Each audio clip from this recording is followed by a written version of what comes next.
Masterton for the year 2016. We've just seen an action-packed morning, and we welcome into the studio here our MC and also our chief odds maker from the TAB, Mr. Kieran McAnuly. Kieran, what a wonderful day so far. Oh, absolutely, and of course we've just seen one of the events that we offer betting on in the PGG Wrightson National Circuit, and the big thing for me, Koro, was the presence of Gavin Much. Of course, he was the surprise knockout in the process of finding the semi-finalists for the Open.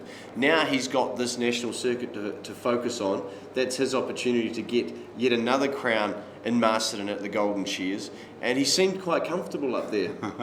I was lucky enough to catch Gavin as he came off the stage there, and in his typical Scottish twang, it's a little bit hard to understand, but he was hopeful that he would go through to this because, like you say, he's gone from the big one, the Golden Shears, and now he's going to focus on this. Whether he makes it or not is another thing too, because that last heat there was pretty hot. Yes, I saw Jack Fagan was going well, and it will be very interesting to see. And we'll find out very soon indeed who has qualified for that national circuit final, but we've also had a number of qualifications now. We've got the semi-finals coming up this afternoon for the Open, of course the Open Woolhandling as well, the semi-finals there, and I'm very much looking forward to the Trans-Tasman Test tonight. We saw a fantastic result last night in the Woolhandling.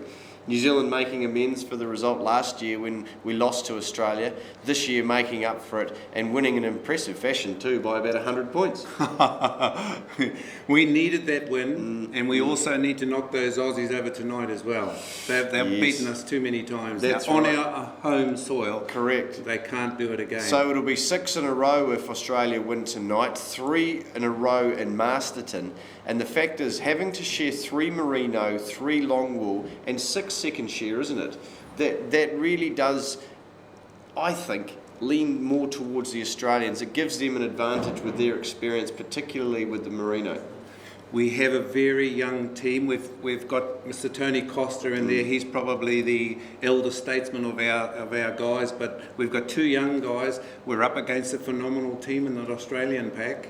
Yeah, well, of course, they are led with their very experienced Shannon Warnest, yes. Of course, 2-time world champion and Open finalist here in Masterton, and he knows what he's doing, and in fact I think it's the last 2 or 3 years he's actually come away with the prize for the best individual shearer in the International Trans-Tasman Test. So in terms of quality, he's certainly still got it. All right, oh, well, that's it. Well, Kieran, have you got some odds for us on who's doing well? I suppose Roland Smith has probably gone down to about $1.30 now. Yeah, Roland Smith's into $1.30, and we made so much about the fact that he was the shortest price favourite in Golden Shears betting history. Now he's even shorter. The money keeps on coming, and as soon as we updated those odds after the semi-finalists were known, and it was known that the defending champion Gavin Much was no longer in the mix, the money just came on Roland Smith. So, and I can tell you the other thing too, and the locals here in Masterton and the Wairarapa will be very happy about this. David Buick has been backed into a clear second favourite now. So we've had a second largest amount of money on David Buick. It's certainly the most money we've ever seen on him, and he's always been very popular. Of course, he's the leading chance for Wairarapa to get their first Open champion here at the Golden Shears. So it's going to be very interesting. I can't wait for about 4:30 this afternoon till we have that semi-final for the Open grade.